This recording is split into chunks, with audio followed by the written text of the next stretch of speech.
This program is presented by University of California Television. Like what you learn? Visit our website or follow us on Facebook and Twitter to keep up with the latest UCTV programs.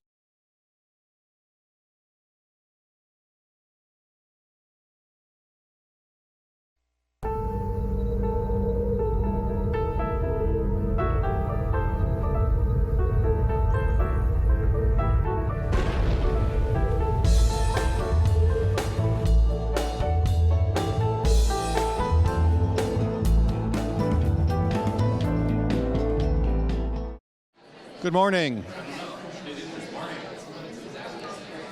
Thank you for coming. You're as bad as my you are my students. Actually, I love the energy you can feel in a room. You get all these people together, and if we said nothing, you could have a fun time sitting here talking and doing science all on your own. But we're going to say some things. And it's my pleasure today to be able to introduce our speaker, and I want to first thank Zurich Financial Services, who provided the endowment that allows this to be a regular feature at Bren, where we bring in outstanding scholars who come in and stimulate and challenge us with their ideas. And I'm sure that's going to happen today with Steve Pulaski. I've known Steve for 16 years because I was on the search committee that hired him at University of Minnesota 16 years ago. And although he's in economics, I got him an office down the hall in the ecology building, and we've been wonderful collaborators and friends ever since. He's an amazing scholar. His background, a PhD in economics and a bachelor's in economics and some time at the London School of Economics, a very good academic pedigree. I think one of the various things he's done, which is having a large global impact, he was a co-founder of a project called the Natural Capital Project. So organisms as capital in the sense of an economist, and how we can better use the biological capital of the earth and benefit from it. Among his many honors, probably the most noted one would be that he is an elected member of the National Academy of Science. I believe of all the economists at the University of Minnesota, it's only our environmental economist who's actually in that august organization. So we're very delighted for that. He's going to talk to us today, and you may have heard the song playing as you came in by Paul Simon, which I won't even dare to sing, since even when I sing in the shower, dogs down the street are howling. But it's titled, What Are You Going to Do About It? The effect of uncertainty on climate change policy. Steve.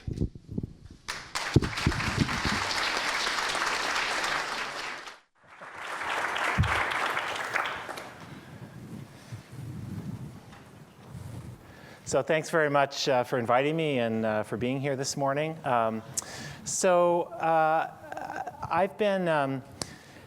I've been wrestling with issues, mostly I wrestle with issues, as Dave said, on ecosystem services and natural capital and what we do to the natural world and what it brings for us in terms of our welfare. But for a variety of projects, obviously you can't avoid climate change, and it's come up again and again in my work. And so the thing that I really wanted to talk to you about was this notion of, we don't know exactly what climate change is going to bring. We don't know how it's going to affect the natural world. We don't know how it's going to affect human systems.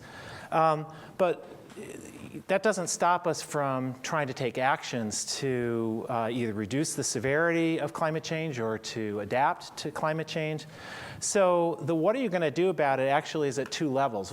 The first is the obvious level of, well, what policy are we actually going to do? But the other level of what are you going to do about it is at the level of how do you even think about what the right level or right approach to policy is when there's this profound uncertainty about things. But I have to admit that the title came to me really from the song. So this is a Paul Simon song. It always runs through my head, so what are you going to do about it? That's what I'd like to know. And that's what we're going to try to get to. But I actually for this talk, I went back and looked at the lyrics ahead of it. And I realized it says, hey, you know, breakdowns come and breakdowns go, and I was thinking of the UN climate change process, and leading up to Paris, so what are you going to do about it? That's what I'd like to know. Okay, so the real question here for climate change policy is, first and foremost, is mitigation. So how are we going to limit the emissions of greenhouse gases? That's primarily an energy use question, but there's also land use and agriculture elements and other things, but primarily an energy use question. So how are we going to reduce the emissions of greenhouse gases into the atmosphere? It's also an adaptation question. There's no doubt that there is already some warming kind of baked into the system. We are going to have to adapt, and these are related. If you don't do as much mitigation, you're going to have to do more adaptation. But I will primarily be talking about mitigation here. So how would we provide advice to policymakers on mitigation and adaptation? Now, the other thing I should preface this set of talks or this set of remarks with is that that you actually presume that you have receptive policymakers who want to hear this message, and of course that's a questionable, that's quite uncertain as well, but we're going to go forward with that. So, you know, what should we be doing on climate change policy? And I actually am fairly optimistic that there will be a time when we actually do have a reasoned debate on this and take steps forward. Okay, so the answer to what advice or what should we be doing about climate change depends upon how serious the consequences of future climate change are likely to be. The future consequences are uncertain. So that brings me back to this notion of how do we incorporate uncertainty and how do we provide good policy advice when we don't know exactly what the future consequences are likely to be. I think it's really interesting. So one of the people I'm going to be talking, whose work I'm going to be talking a lot about is Bill Nordhaus, an economist at Yale who's written for decades on climate change. His most recent book on climate change is called The Climate Casino. And I'll let you read the quote here, but I think it's really interesting that this is a quote actually from page 1 of his book. He's thinking a lot about how do we deal with these changes which are unforeseeable and perhaps dangerous. We are rolling the climatic dice, and the outcome will produce surprises, and some of them are likely to be perilous. Right? So uncertainty and the potential for large shocks, large negative impacts is out there. How do we think about policy advice in that context? Okay, so very quickly, what are some of the uncertainties? Where do uncertainties enter in? And for your information, this is Katrina swirling in the Gulf before it slammed into New Orleans. The first uncertainty comes in how high will greenhouse gas emission concentrations in the atmosphere go, or how high will the greenhouse gas concentrations go? As a function of how much is in the atmosphere, what's the climate response, called climate sensitivity? Then, even if we knew that, what are the impacts going to be? What are the physical impacts? How much sea level rise would there be? What are the impacts on storms? And then what are the damages? So if we're thinking about costs to avoid more stringent climate change or more severe climate change, how do we balance those against potential damages from future climate change? And how do we think about the right policy then? So again, the direct policy question is how much mitigation should we be doing and how much should we be adapting to climate change? And as I said, the higher order policy question is on what basis do we provide that advice given uncertainty? Well, one way to do uncertainty is what this man is doing, throwing darts blindfolded. Hopefully we can do a bit better than that. So I'm going to talk a bit about a decision science approach where you focus or concentrate on probabilities and consequences. So how likely are certain events and what are the benefits and costs of those certain outcomes occurring?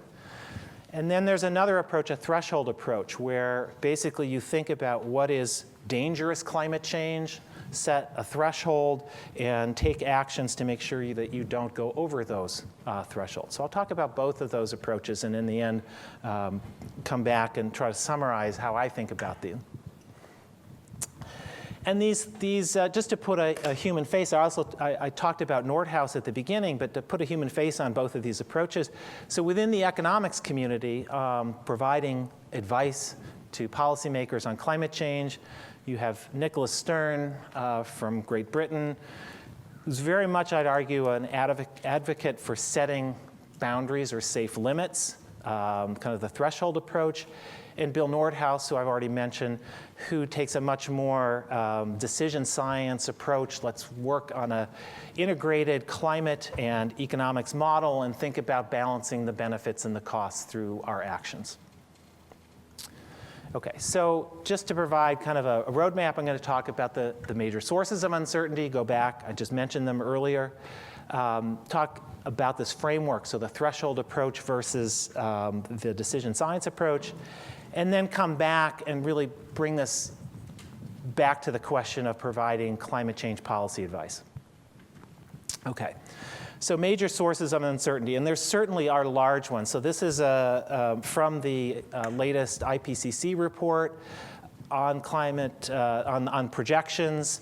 You can see that the range of possible outcomes here, partly depending upon our own actions, of course, how much we decide as a society to limit or mitigate emissions versus not. But you can see, we might be anywhere between 1 degree centigrade rise and possibly 4, 5, 6 degrees centigrade rise. Okay, so what are the sources of uncertainty? Well, I've already mentioned the first one here, projecting the future path of greenhouse gas emissions, right? This depends upon our policies. It depends upon technology. If solar keeps falling in price, it may not be a function of policy, but may be a function of choices of firms and individuals to switch to renewable sources. Second source here, estimating the impacts of, once we know what's in the atmosphere, what are the climate impacts, this climate sensitivity point. Again, then the third, once we know what climate is, how does that translate into physical effects? How much is sea level going to rise? What's the change in storm intensity? What's this change in precipitation by region and so forth? And finally, what's the value of those impacts? So in terms of future emissions, we do know some. We know we can look and see what the trajectory of emissions has been. Where it's going to go in the future is partly a function of our own policy. So there's sort of a feedback. How aware are we? How serious do we take this problem? That will affect policy and energy and emissions. But there's also something which is somewhat out of our control, of course, which is the question of feedbacks.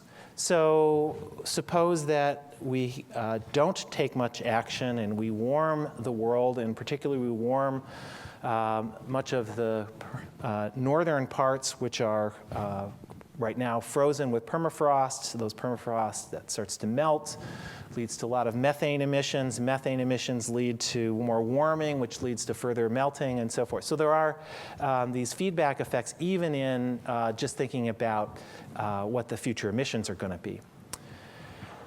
The feedback effects are also really important in this next stage, thinking about the climate system response. So we know the physics of the direct warming, so how the sunlight comes in, how much of that is retained, bounced back into outer space as a function of the greenhouse effect. What we know less about are some of the feedbacks. So what happens in a warmer world? Does that lead to more clouds at certain levels? How does that affect the amount of radiative forcing? And there was a very nice paper back a few years ago in Science that talked about how if you can't really pin down this feedback effect, so on the horizontal axis here is uncertainty about one of these feedback effects. There is a response between the feedback effect and the change in temperature, which is on the vertical axis. So if you have this relationship, which is the line, that convex line going up, convex curve, then you can see what the predictions will be, or the range of predictions will be in terms of change in temperature. So the problem here is that with this kind of relationship and with the uncertainty on this feedback effect, it may be really difficult to ever get precise estimates about what the future change in global mean temperature are going to be. And you'll note on this that there's a really long, here it's upward tail, I would call it rightward tail normally, but upward tail on the possible temperature changes. Okay. I think, and maybe this is my personal bias because I tend to work on models that are at the intersection of ecosystems and human systems.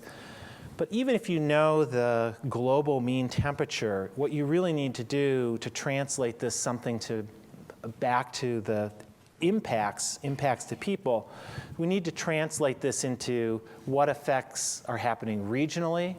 And that may be temperature, but it may be precipitation. It may be not just total amount of precipitation, but in what form does it come? Does it come in snow? Does it come in rain? And how does that then impact upon various things that people care about? So sea level rise, or agricultural productivity, or exposure to storms and more severe storms. And then finally, how do we think about what the value of those impacts, how damaging is future climate change going to be? And that's a function not only of the physical impacts, but also what we choose to do about it. So if we are smart and adapt and plan well, we can reduce impacts, say, from sea level rise, compared to cases where we just ignore it and we continue to put ourselves in harm's way. Okay, so there's a number of sources of uncertainty, and obviously I'm just giving you the surface of this, not going into any depth on it. But what I really want to do is taking that uncertainty, both the biophysical as well as the economic and social sources of uncertainty, and think about how that affects what we're going to do about it. What does that mean for policy and decision making related to climate change? Okay, so as I said at the beginning, I'm going to focus on two approaches, kind of classic approaches to decision-making under uncertainty.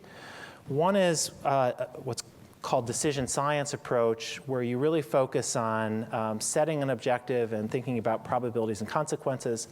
The other is thinking about setting safe limits, worrying about where thresholds are and not crossing thresholds. Both of these have been talked about a great deal, not only in climate change, but throughout environmental policy. Okay, so again, the decision sciences approach really emphasizes it's about probabilities. How likely is an outcome to occur?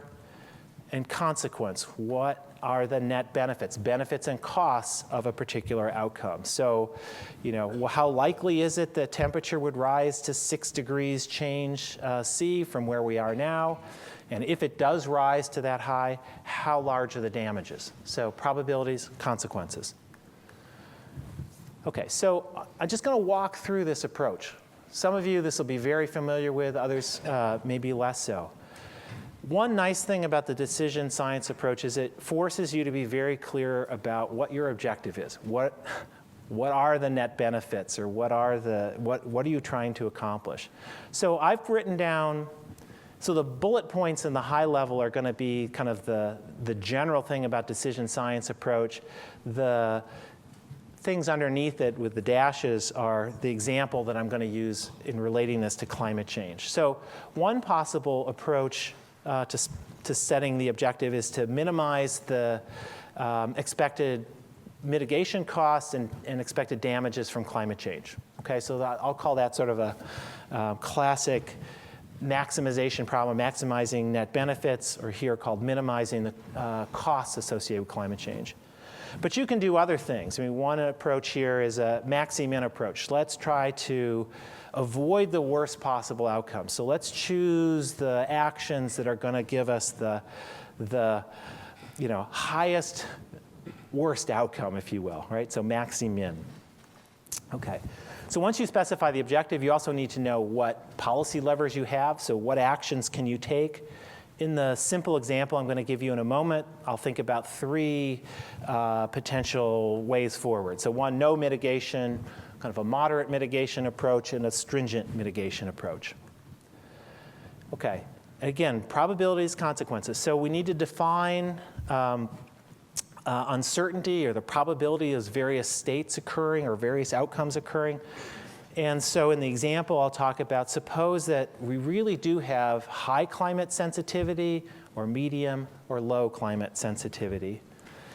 And then what the probability in this approach really does is it combines both kind of the states of nature, like how does the physical system actually respond, for which we may be uncertain, as well as how does that combine with our own actions to form a probability of a particular outcome occurring?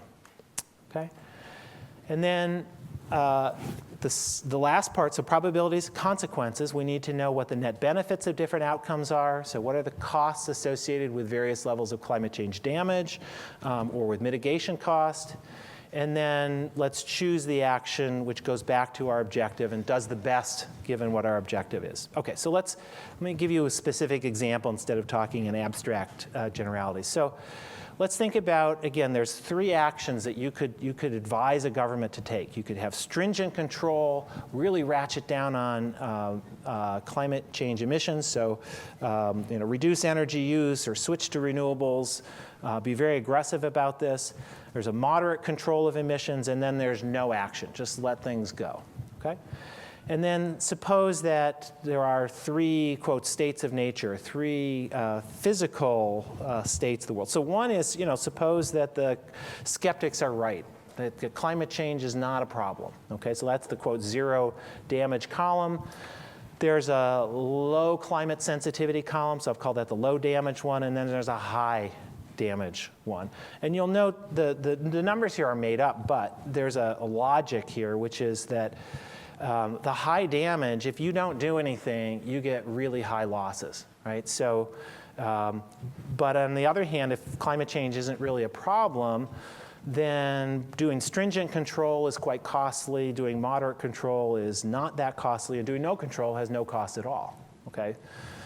So what should you do? Well, what you should do depends upon, first of all, what your objective is. Here I'm going to try to minimize expected damages, but I can't really minimize expected damages unless I know something about the probabilities of these various potential states of the world.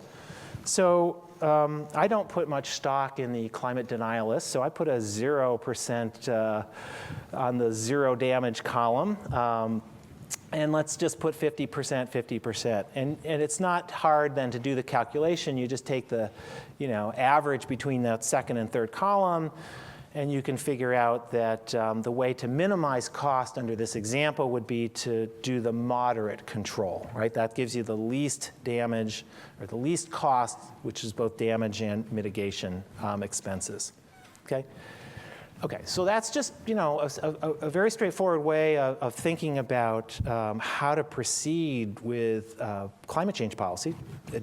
Tell them to minimize damages, minimize expected damages.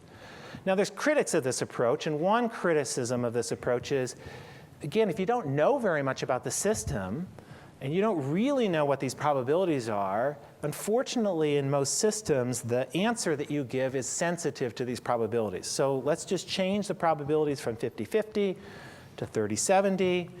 What do you get? Well, now it's best to take stringent control, not moderate control. So a little bit more weight on that high damage outcome. You want to take more stringent action. Okay, so in general, critics of this kind of decision science approach would say, what do you do if you don't really know the probabilities? There's also another criticism, which is what do you do if you don't really know the possible outcomes, right? I just had a really simple example, 3 possible outcomes, but with climate change, the quote state space is really large, right? So how are we going to know what everything can be that's out there? So one way of thinking about it is the following. So, really simple problems where there's no uncertainty. There's not many of those, especially in environmental space. There's the problem of what do you do if you know all the it's uncertain, but you know all the probabilities. I think most people would argue in that case, going ahead with decision science approach is a very straightforward way of handling the problem. But what if you're outside of that realm? What if you don't know what the probabilities are? Okay, so this is the imaginable uncertainty, known consequences, but unknown probabilities. And then there's the even larger space out there of unimaginable uncertainty. You don't know what all the consequences are or what all the potential things that could happen out there, and you certainly don't know what the probabilities are. Okay? So there's actually people who've said this more eloquently, but I find this better for humor value. So as we know, there are known knowns. There are things we know we know. We also know there are known unknowns. That is to say, we know there are some things we do not know. But there are also unknown unknowns, the ones we don't know we don't know. Anyway. And the sick part is that I know what he's talking about. Okay, so it's really that diagram that we were talking about before. So again, with known probabilities and all the possible events, I think that decision science approach that's the way I would go. What do you do if you don't know the probabilities? So now you need somewhat of a different approach. And one approach that people would say, well, you can always assign subjective probabilities. Use the best information you have, make a guess as what the probabilities are, and then proceed as we did before. Some people are unwilling to do that. So what about approaches that don't use the probabilities, that just think about the consequences? Okay, so one example of this is what I referred to before as the maxi-min rule. So choose a decision that maximizes the worst possible or minimum outcome. So again, going back to our simple example, what's the worst thing that can happen? Well, the worst thing that can happen is it truly turns out that we are in the high damage world.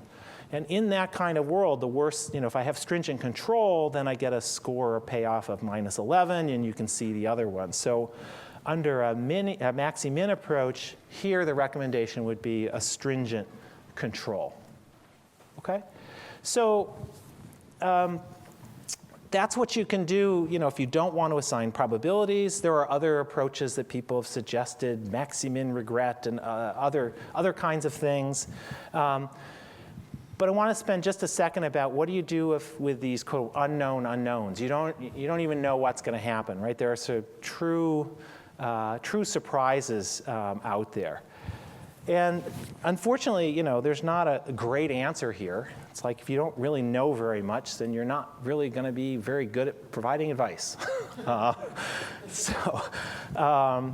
But my advice would be do the best you can. And first and foremost, what that means is thinking expansively about what the potential outcomes are. So get out of the box as much as possible and think about where things might happen, right? So you're trying to reduce the space of surprises as much as possible. And once you have done this, you can go ahead and assign probabilities or go forward. But the real point here is, you really ought to be investing in creative thinking and the science, which will tell you about what are the large potential surprises in the system, right? Because you want to eliminate, you don't want to be surprised, wake up someday, and all of a sudden realize that the world is very, very different than you expected, and that it has a really bad outcome for you. Okay. So There's been kind of in this arena, there have been many people who have focused then on this kind of potential for nasty surprises. And clearly these systems that we're dealing with, human systems and climate systems and combined human and climate systems, which are very complex. It's very hard to make predictions, so there are going to be surprises in such systems. And that's led some people to take a different approach to decision making or advice to decision makers.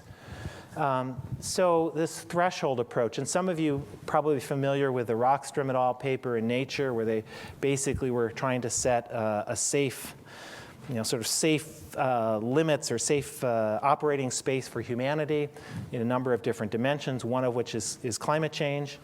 And so, if there's the potential for these thresholds, can we really just focus then, the threshold approach will just focus on where are those thresholds or tipping points likely to be, and let's then try to avoid crossing those critical thresholds. Okay, so here's a paper, or results from, graphic, from a paper by Tim Lenton and co-authors in PNAS from 2008 that talks about major potential tipping points, some of these large-scale events that could occur in a climate system, and we ought to be paying attention to these. So it's everything from the Arctic Sea melting, dieback in the Amazon, and you can see there's not a huge number of these, but there are a significant number of potential tipping points that they focused on. Okay, so the threshold approach then is to delineate where these critical thresholds might be and focus on avoiding them. In the climate change arena in particular, then some people have said, well, can we specify what dangerous climate change might be, and can we then avoid going over it? So many people have focused on this 2 degrees C warming as basically a bound, that we don't want to cross over that in order to avoid setting up some of these nasty surprises or crossing some of these critical thresholds. Okay. One criticism of the threshold approach is, do we really know where they are? In fact, many people were quite critical of the Rockstrom et al. Paper by saying, how do we know where the safe operating space for humanity actually is? And if we don't know exactly where it is, then I think we're back into this world of saying, if we reduce how much we're going to allow carbon to build up in the atmosphere, that would probably reduce the probability of crossing these thresholds, but it would come at an increased cost. So how do we think about those kinds of trade-off risk or cost-risk trade-offs?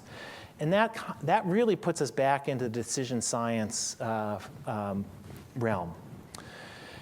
The other quick point on this, people have criticized thresholds as saying that below the threshold it's sort of safe. You can pollute without consequence up to a threshold, and then and then all hell breaks loose, and then after that there's no more value because everything's dead. So it's it's obviously a too simplistic view of how things actually operate. Okay, but so there, again, I want to set up these sort of 2 approaches, the decision science approach and the thresholds approach. Now I want to come back to climate change policy. So why is all this relevant for climate change policy? So within the economics community, there's been a vigorous debate going on, and more generally in the climate science community, about how should we be thinking about mitigating greenhouse gas emissions. And on the left is Nick Stern, and I'm sort of pigeonholing him in the threshold camp, and on the right is Bill Nordhaus, and talking about him in terms of decision science. Okay, I'll try to back that up. I think it's pretty clear that Nordhaus belongs in the sort of decision science, benefit cost approach. His advice coming out of that is for modest rates of emission reductions in the near term, followed by more stringent policy as time goes on. So how does he get there? So some of you are familiar with his work. He's been at this now for quite some time. he wrote a book in 2000 called Warming the World and laid out the basics of his DICE model, or Dynamic Integrated Model of Climate and the Economy.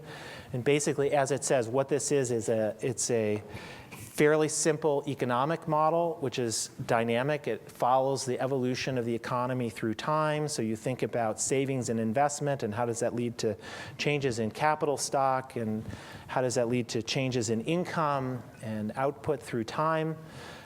Emissions are related to how large the economy is and how much you devote of output to mitigating emissions.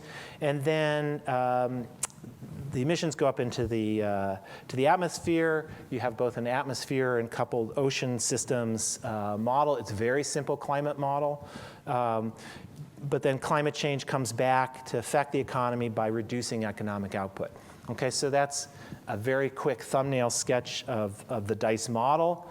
He uses this then to say, well, how could we evaluate alternative approaches to mitigating climate emissions, greenhouse gas emissions, and that's where he comes up with this moderate approach, or moderate action now, followed by more stringent action later on. Most of the reason for this is as follows.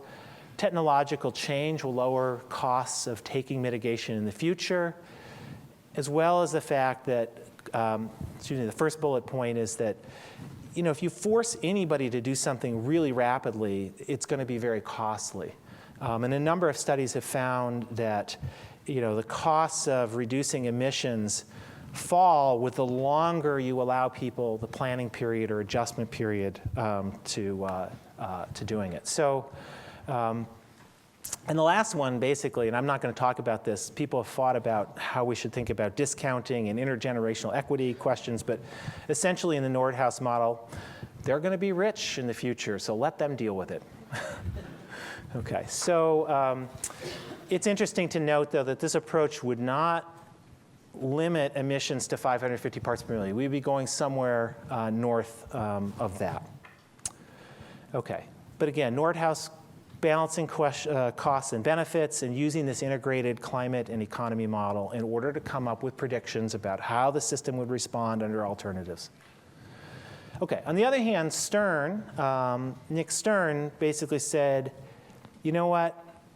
We need to limit emissions to no more than doubling pre-industrial revolution levels. So 550 parts per million, and not going anywhere above that. We then figure out, well, what's the kind of best way of getting to that, of reducing our, making sure that we don't go over that threshold. It's interesting to note again that many would say, well, the threshold's too high and you haven't been stringent enough. But among economists, Stern has been criticized for being too stringent. I mean, so he's much more stringent than Nordhaus was. Okay, so what Stern says, and I'll let you read his words, the gist of them is that the costs of not doing anything could be really high. The costs of taking action, while significant, are much lower. And we really need to take actions that will keep us within this 550 parts per million CO2 threshold. If we go above that, the costs may become astronomically or catastrophically high. So we need to avoid that. Okay. Some of you who know this literature know that when the Stern review came out at the end of 2006 and follow-on reports and so forth in 2007, and Stern wrote a paper in 2008 from which this quote is taken from, but many people critiqued the Stern review. Nordhaus was one of them and was particularly critical, saying it was really more of a political document than an credible economic analysis. So this is Stern firing back. So Stern's review of Nordhaus, as I have argued, it's very hard to believe that these kinds of models that Nordhaus is doing are going to give you sensible answers. In the middle here, I'd just like to emphasize, it's risk and where risk and uncertainty are of the essence, and where many crucial economic, social, and scientific features are poorly understood. Right? So he's saying that's really the crux of this. We really can't use these models credibly to come up with optimal answers in the sense that Nordhaus was doing. Okay, one more piece of the puzzle. So one more economist to throw at you, Martin Weitzman from Harvard, who weighed in here and in typical Weitzman fashion said, well, you're kind of both wrong. But he said Stern Review, the policy advice from the Stern Review is probably right, but for the wrong reason. Okay, so why? So he wrote a paper in 2009. Some of you, again, maybe quite know this. I always wanted to write a paper where I got to name something like the Dismal Theorem. But the Dismal Theorem, maybe something happier, I don't know. Basically, he showed under certain circumstances that basically we would be willing to spend everything that we had, all of our income, in order to avoid the gamble of which, the climate change gamble, which potentially involves catastrophic losses. Okay, so how does this work? Again, the simple intuition about this is if you think about that tail of the temperature going off to the right, going up high as 10, 15, 20 degrees C increase, and potentially huge losses associated with going that high, then basically you can get large or infinite losses. So you combine, in his model, a constant relative risk aversion, which basically means that you have unbounded losses as consumption goes to zero, so you get infinite losses. If the probability of that is high enough, then you would pay everything to avoid that outcome. That's the Dismal Theorem. Now, there were stupid pet tricks. There's sort of tricks with infinity. I don't really know what to make of this as follows. So your own Chris Costello and I and Andy Solo and Mike Newbert, thank you, wrote a paper where we basically said, look, if you cut off the maximum, and we went pretty darn high, 50 degrees C increase. I think nobody is really thinking we're going that high. You don't get everything as a loss. The vertical axis is how much you would be willing to spend out of income in order to avoid this gamble. And you can see, these are substantial, but it's not everything. I think the real point here is it's not that Weitzman was deliberate in choosing how he wrote this. What he was really after was saying that there's a troubling aspect here, which is that there is a potential for really, really large negative consequences, right? Catastrophic consequences. And even if those are small in probability, you're going to weight those very heavily and try to avoid them as much as possible. So the hard thing for going back to trying to put this into a decision context or decision science context is that low probability events in situations which are very different from what we have observed in the past or observe right now are kind of by definition going to be difficult to accurately predict. So you've got these things which are, kind of the tail that's wagging the dog. You don't really know how likely they are. So then for a policymaker, what do you do about that? So I'm not going to leave you totally hanging, although this is a talk about uncertainty, so I do have to leave you somewhat hanging. Clearly the inclusion of uncertainty will increase the desired stringency of the policy. Just how much is very sensitive to how you model these catastrophic events or crossing thresholds, if you will. My own ballpark guess is I think somewhere like Weitzman, I think somewhere in the Stern range of policy advice is more sensible given this potential than where Nordhaus is. But that's a guess. I don't really know. And then in terms of the kind of approach, so I deliberately set this up as decision science versus a threshold. My own preference is decision science, but I have to say that if there are these potential for large catastrophic events, both methods will actually give you fairly similar results. If there's something out there, if you really know that there's going to be something that's really bad, then either approach will advise you to avoid it unless it's, impossible or extremely costly to do so. So, I think in the end, the last, the point here is I think that the tools that economists have used aren't broken without possibility of repair, but I think they have ignored this possibility for very large negative events, and including those then would, wow, there's a negative event. I don't think I did that. But anyway, then that's that's going to argue much more for stringent policy. Now, the last word that I want to say is it's not only how we think about this as scientists and advice that we provide, but how is this heard? And learning to communicate this uncertainty, and unfortunately, coming back to the real world here, in a highly charged political debate with strong entrenched positions, this is a real difficulty. And some of you are familiar with a book called Merchants of Doubt by Naomi Oreskes and Eric Conway, where it's kind of the intersection between uncertainty and the politics of this that make some of the actual policy making in climate change so difficult. So with that, I will stop, and happy to take questions remaining time.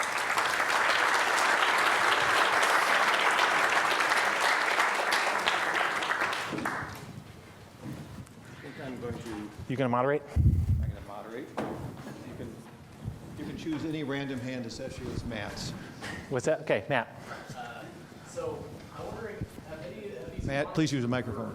who are part of this debate, have they started considering some of the recent literature, some of which Dave has done, that sort of shows that there's this synergy with health and climate change mitigation? And I thought that there was a study, it was either by the IMF or the OECD maybe, that suggested that the health impacts might be sufficiently beneficial economically to offset some of the costs, if not all of the costs in some places. So is that something that's entered the conversation among economists in This this is debate? what the health impacts? So the idea is that the actions that are good for mitigating climate change are also good for health. So things Yes. like eating less red meat, less pollution, and healthcare is really expensive. And so the idea is that if you have to spend less on health, then maybe that offsets the cost of the mitigation. Yeah, so there have been a number of studies that have done kind of what are called the ancillary benefits of taking actions for climate change. I didn't have it in this talk, but there's a great cartoon of what if climate change turns out to be a hoax and we, cleaned up the world for nothing, you burn coal, which is obviously a huge climate change impact, but it's also got mercury, NOx, SOx, mountaintop mining, acid drainage problems. So there are a number of other impacts. And many people on the politics side have argued that what you would want to do for some of these things is, if you're stuck on climate change, you can argue in terms of health benefits, clean air, so forth, that you should take some of these actions anyway. Some of them would matter. So even without adding in the climate change, some of these actions would make sense for society to do. So, yeah. Chris?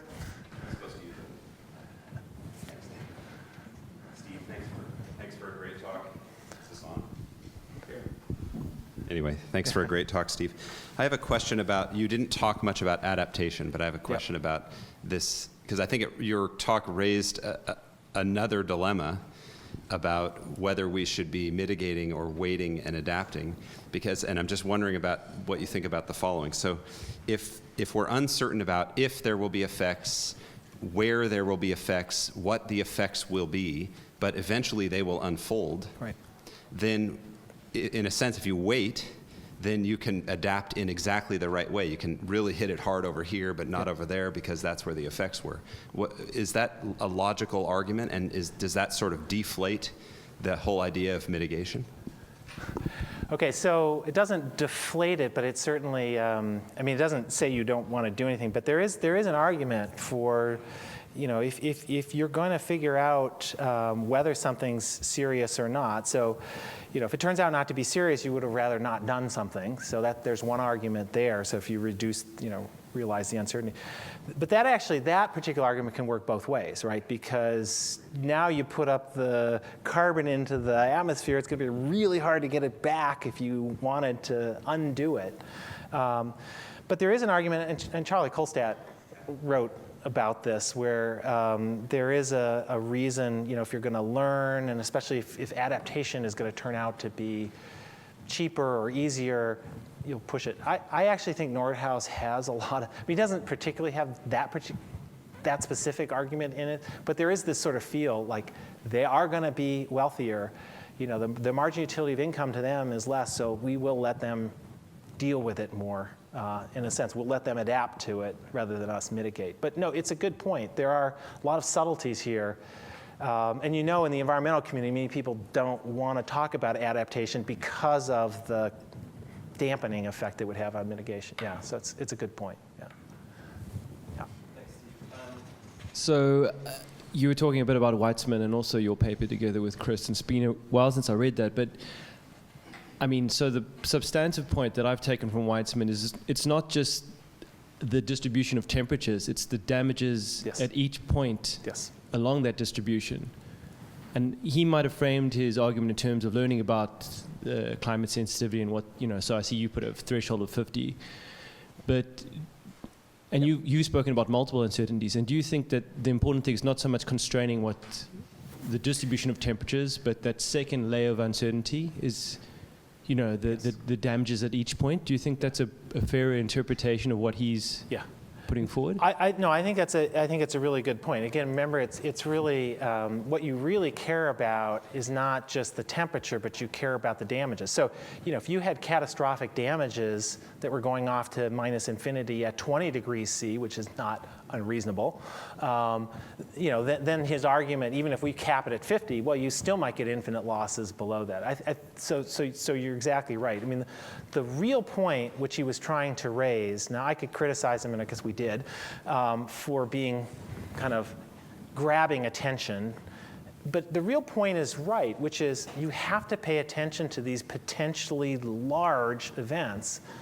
And what can you say about how likely or unlikely are they? And if they're, in the range of possibility, so even if you think, if 6 degrees rise, that's a pretty scary thing. And if you think there's really large damages associated with that, then I think the Weitzman argument comes into play. It doesn't say spend everything, and later on Weitzman said I didn't really mean that, but but he was emphasizing the point that the models that have been done to date, including the Nordhaus models, are too much about central tendencies and not about the distribution. So you're right. What's the temperature rise, but also what's the damage at that temperature rise? So it's a good point. Yes. Yeah. I hope I can phrase this right. Can you hear me okay? Yes. Yeah. How do you provide advice if the physical scale or the temporal scale of costs and benefits isn't the same as that of governance or decision making? Yeah. You'd have to invite me back for another talk on that. But it's, the question, and actually, this is something that so in another hat, I do a lot of game theory. And so, the question here is, climate change is the classic free rider problem. You've got one country or one small scale taking actions to benefit the whole of humanity. How likely are they to do that? We've seen not very likely. So the question then is, how do you actually implement something which approaches kind of what's good for the globe as a whole? That's the point of having international negotiations. Now, they haven't been very successful, as we know, but you have to have some way of internalizing the externalities or some agreement. The UN Framework Convention on Climate Change has been, it's hard to get two people to agree, and much less 192 countries to agree. And so that looks like it's pretty damning.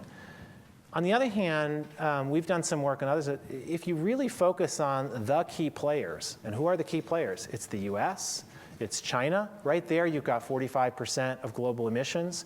You throw in the EU, Japan, Russia, India, and you're up to around 60 to 70%. If you could get those key players to agree to take something in their mutual interest, that's going to be a core of the problem. You combine that with kind of, Nordhaus actually talked about what he called a climate club. So, if you want to trade with the US or the EU or China, then you also have to adopt these policies. And if you're Saudi Arabia and you know that exporting oil to the US is going to result in the US putting a tariff, a carbon tax on the oil, and the US collecting the money, why not you as Saudi Arabia collect the money yourselves instead of just giving that away to the US? So there are some suggestions out there for handling this kind of global externality problem, but you're, in terms of the real politics of it, that is the essence of the problem. Yep. Yeah. Okay, we have time. Am I on? Yes. For one or two more questions. So first here. Yeah, I was interested to see the Prime Minister of India explain 2 weeks ago that his policy was include us out and going for more use of coal for the next 10 years. Between Nordhaus on the higher end and the adaptationist, where would you put Rupert Murdoch's favorite merchant of doubt, your colleague Bjorn Lomborg? Oh, he's way out there on the. I don't know if he would go as far as the people who say it's not a problem at all. But I think he has made the argument that why would you spend a lot of money to address a problem that's going to happen in the future when we have many problems today? Yeah. One last question. Okay. Thank you, Steve. It was very, very interesting presentation. So I think that what Dave asked was really the key. How can we bound the uncertainty as our science, our understanding progresses? Because whenever there is something infinite, rational decision doesn't really play any role there. Right. And I think it reminded me of the debate back in Europe when I was trained there when GMO came out. And we don't hear that very much in the United States, but in Europe, whenever there is an environmental issue emerging, we always talk about precautionary principle, right? So precautionary principle is basically that, well, if there is unknown unknowns and huge uncertainties, that you have to always assume the worst case. And in our case, in climate change, worst case is basically disasters, basically losing everything, right? In that case, I think that this is not a scientific problem where the rational decision-making plays a role there, I think. So how do you view the precautionary principle plays or does not play a role in the realm of decision-making in climate change? Yeah, okay, so one thing is that none of these decisions are purely science decisions. I mean, these are like risk-cost trade-offs or benefit-cost trade-offs. So there's always going to be an element of value judgment or subjectivity in them. It's just unavoidable. But where about the precautionary principle? I always find it, I actually find it a little, I find the precautionary principle a little bit difficult in the following sense. If I really took the precautionary principle seriously, I don't think I'd leave my house, So, because I might get run over, or something. But I think the element of the precautionary principle from which I'm sympathetic with and was kind of in this argument is if there are really bad outcomes that could happen, you need to take those seriously and do the best science that you can to try to bound that.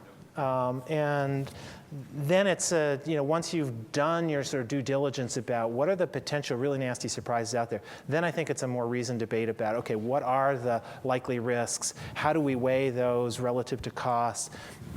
And you make a decision. So the part that I'm sympathetic with is,